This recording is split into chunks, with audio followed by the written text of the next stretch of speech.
Hey, we're getting a fresh read out of North Carolina. There's a new Monmouth poll released just seconds ago. It's showing Hillary Clinton with a 2-point percentage point edge there.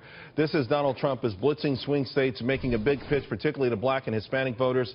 He's saying Democratic policies have led to major problems in inner cities. So how right is he? To Latino Coalition President Hector Barreto and radio show host David Webb. Hector, let me start with you.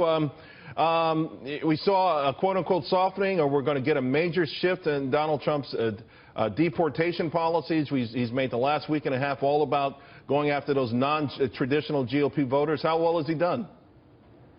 Well, I think it's important. I think it's kind of a moving target. And to be perfectly honest with you, it's causing some confusion because, you know, you hear the campaign saying, look, these things have not totally been determined yet. Obviously, a big immigration speech was canceled in Colorado this week. I'm sure he's going to be addressing it in his speech that he's going to give in Florida. And by the way, Florida is the big enchilada. It's the big swing state. A lot of Latinos in there. So if he's going to start moving, pivoting, this is a good place to do it. You know, David, North Carolina, we just read that. I read where Hispanic registration is up through the roof. It's up maybe 400 or 500% more than general registration. Could be 5% of the vote. That may be a state decided by less than 5%. So it's important that maybe the message is being nuanced at the right time. But there is some criticism of where the message has been given and how it's being given. Does Donald Trump need to fine-tune that even more? Yeah, he needs to fine-tune it, Charles. And look, Donald Trump is the candidate now, but he's dealing with a decades-old problem, which is the Republican Party's failure to really engage those communities, doing what political parties have done for years, go with your consistent voting bloc.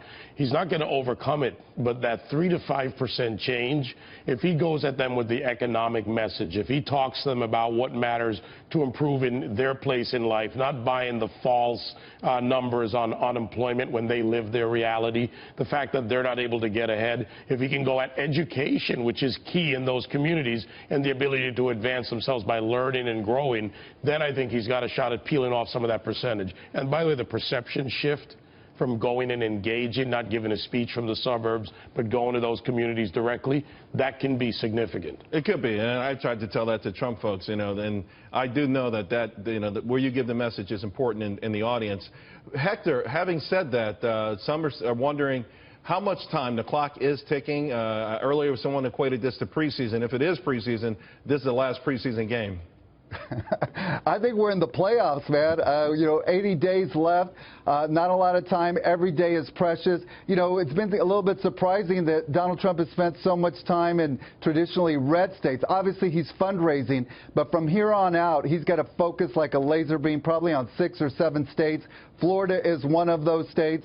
Other states that we need to pick up, states like Virginia, North Carolina will be important, Ohio. Those are critical states, and we got to start going on offense. I mean, if you're going to win, you got to be going after. You got to have already stabilized your base, and you got to be going after the new voters. Right. Hopefully, you're going to see that in the coming days. Last words to you, David. I think the base is with Donald Trump. No matter how he evolves his positions, they feel like they know the man, they know his heart, and now he's got to be able to articulate that to people who are on the fence.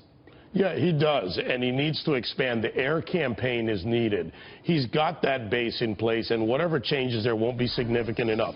But if he goes out to those communities and the voters that haven't made up their minds yet in those traditionally non-red state areas, go to the blue, go to the purple, he can adjust that. I just spent, a week and a half traveling across 6 or 7 states. And I talk to people out there, and all they want to know is when is he going to reach out to their friends and relatives who aren't sure, to their coworkers who aren't sure. He's got them, the UAW workers, not the leadership. I talked to a lot of those guys.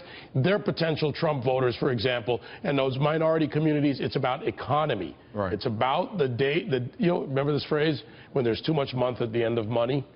He's got to talk to them about their economy. Absolutely. All right, guys, thank you both very much. Really appreciate it.